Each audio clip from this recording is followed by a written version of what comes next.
FIIs. आपने कल ही इस बात का जिक्र किया था कि आपने कैटेगोरिकली कहा था कि अब देखना जिस तरह की स्ट्रेंथ मार्केट ने दिखाई और जैसे डेटास निकल कर आए जो मार्केट को सपोर्ट कर रहे हैं, एफआईआईज को यहां आना पड़ेगा। और आप तो कहते हैं कहां जाएंगे, यहीं आएंगे।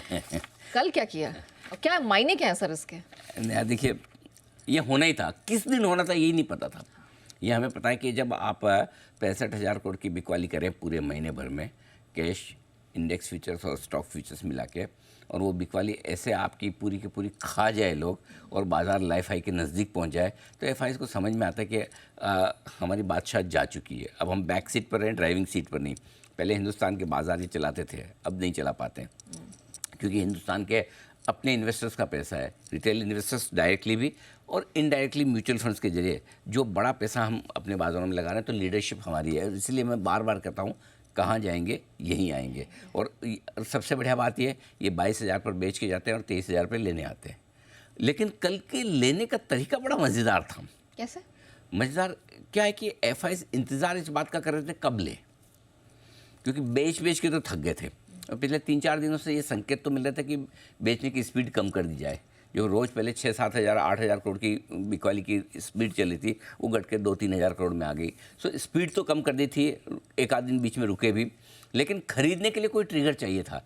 कल क्या हुआ नेहा कि कल खरीदने के लिए ट्रिगर इनको एक से ज़्यादा मिल गए। एक, ग्लोबल मार्केट्स मजबूत थे, तो चलो वहाँ से संकेत तो बढ़िया हैं, वहाँ से तो पहले भी अच्छे थे, चलो उसको छोड़ दिया। आरबीआई का बड़ा डिविडेंड एक बड़ा ट्रिगर साबित हुआ, क्योंकि एफआईआईज़ क्या होता है कि एफआईआईज़ पहले कंट्री देखते हैं कि देश मजबूत है कि नहीं, देश की इकोनॉमी मजबूत, उसके बाद वो सेक्टर देखते हैं, फिर उसमें कौन सा सेक्टर ठीक है, फिर जाके वो स्टॉक खरीदते हैं। हमारा कैसा सिस्टम है, हम पहले कंपनी देखते हैं कौन सी खरीदनी है, सेक्टर और देश तो हम यहीं रह रहे थे, हमें पता है ना। सो दोनों के थॉट प्रोसेस अलग है।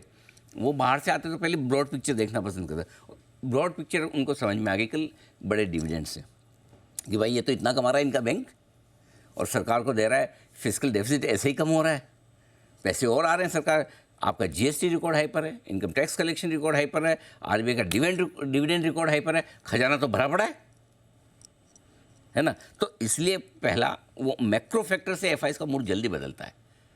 हम क्या करते हैं, हम रिजल्ट पे रिएक्शन जल्दी देते हैं, एफआईआईज़ ना बड़े डेटा पे रिएक्शन देते हैं। सो पहला। दूसरा, इलेक्शन को लेकर जो बाकी सब लोगों के मन में थोड़ा बहुत संदेह था, कल 2:50 पे वो डेटा भी आया, उससे भी मूड आखिरी आधे घंटे में ठीक हुआ थोड़ा, वो भी हम आगे डिस्कस करेंगे। लेकिन ये ट्रिगर्स थे जिसकी वजह से कल एफआईआईज़ ने दमदार खरीदारी की। इंडेक्स स्टॉक फ्यूचर्स देखिए, 9,550 करोड़ के स्टॉक फ्यूचर्स खरीदे, 4,670 करोड़ की कैश में बिकवाली खरीदारी है, और 7,200 करोड़ के इंडेक्स फ्यूचर। मतलब कल 23 मई को 23,000 करोड़ के आसपास की खरीदारी कर डाली है। पॉइंट यही है, लेकिन क्या ज़रूरत है ऐसा करने की? पहले बेचेंगे तो भी अनाप शनाप रोज़ इतना, और ख़रीदने आएंगे तो भी ऐसे ही जैसे कल मिलेगा नहीं। इसलिए मैंने आज एक रील भी डाली कि कहाँ जाएंगे, यहीं आएंगे। और जब इनका प्रॉब्लम ही है, अब आप इसमें कुछ नहीं कर सकते। लेने आते हैं तो भी ऐसे आते हैं कि मतलब पूरे तूफान की तरह आते हैं, और बेच कर जाते तो ऐसे जाते हैं जैसे कि सब उजड़ गया है, सुनसान वीराना।